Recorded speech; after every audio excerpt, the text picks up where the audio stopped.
I'm Cape Joel, and this is Comic Smack, the weekly comic show where we take closer, more in-depth looks at the coolest and most happening events going on in comics currently. And on today's show, we're going to be looking at the Amazing Spider-Man issue number 9. Peter Parker is about to take an outer space trip. Let's find out what happens next. Alright then, so as the comic opens, Nick Fury Jr. comes to Parker Industries all fire and brimstone, wanting the CEO's help in squashing the ever-mounting Scorpio problem. Spider-Man intercepts, saying that Peter is busy, but he has his own ideas on how to deal with the Scorpio issue. Yeah, despite being super huge, super spies, the agents of S.H.I.E.L.D. and Nick Fury Jr. still have no idea that Peter Parker is Spider-Man. Now, you'll all remember at the end of the last Scorpio arc, the evil spy organization was able to take control of a bunch of S.H.I.E.L.D. satellites and use them against the heroes to scan for valuable artifacts. Spider-Man says to deal with this issue, they're going to have to manually reset the satellites. That means it's time for a good old-fashioned space race with the help of the brand new Arachno rocket. Yes, that's right, Spider-Man now has his own space shuttle, but more than that, it comes complete with a Discman filled with only the finest space-related songs, Hooked on a Feeling, Major Tom, and by far the most fitting, Rocket Man by Elton John. Our heroes aren't in space for more than a few seconds when the Scorpio decides to turn what satellites he does have under his control against them by quite literally crashing into them. I'd say now is the time you could start screaming your head off, but as we all know, in space, no one can hear you scream.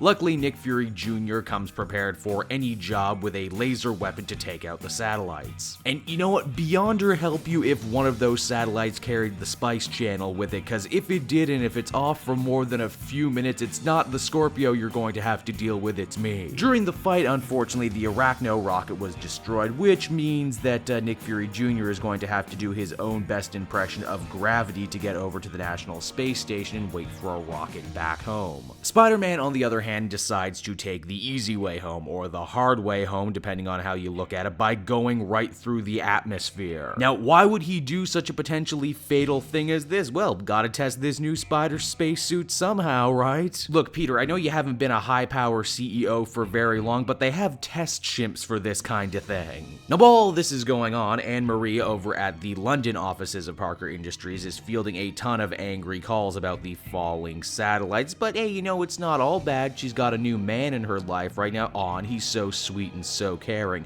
Too bad Doc Ock's mind inside the living brain is none too happy about this. Peter calls ahead to Anne-Marie and saying that she should meet him in Paris with a brand new spider suit because this one's going to be trashed by the time he finally makes it to the ground. Overall, Peter's re-entry to Earth worked mostly okay. The spider suit held up and he's not dead. He even made some web balloons to help cushion his fall, which I thought was pretty clever. What he was not expecting, though, as the comic ends, is that Scorpio of the Zodiac would be waiting for him on the ground once he got there. The Amazing Spider-Man issue number 9 was an interesting comic, ? I know it's a personal thing, but I've never been a big fan of when Spider-Man goes to space, even though I know he's done it numerous times, and even this time he didn't go that far into space. It's funny to think the big threat of this issue was not the Zodiac, not the satellites, but Peter Parker himself going, I wonder, could I do this? Could my suit take this damage? On one hand, yeah, it was a pretty cool, well-conceived, well-drawn, well-put-together little action scene, but on the other hand, I couldn't help but shake the feeling that this felt like the superhero equivalent of a jackass stunt. Hey, I'm Peter Parker and this is the space trick. Overall, I would feel comfortable giving this one a 6 out of 10. Hey everyone, thanks so much for watching my newest video. I hope you enjoyed it, and I hope you'll feel like checking out some more videos I have on offer here at Cape Joel.